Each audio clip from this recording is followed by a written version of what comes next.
Hi guys, how you all doing? Today is your first time. I greet you all. Don't forget to like, comment, and share. Today I'm showing you how to fix weaver, sewing weaver with needle. So that is the today's tutorial I'm going to be showing you here.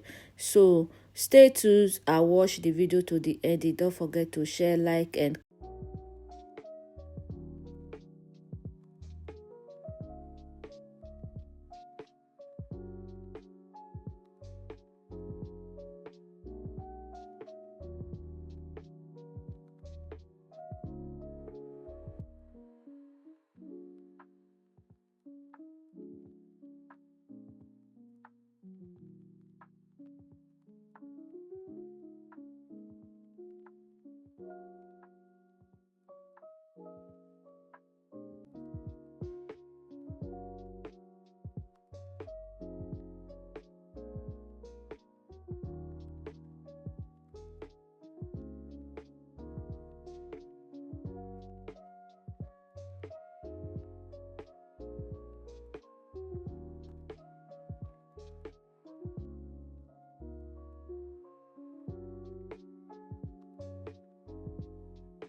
So guys, we are come to the end of the video, and don't forget to like, comment. See you on my next video.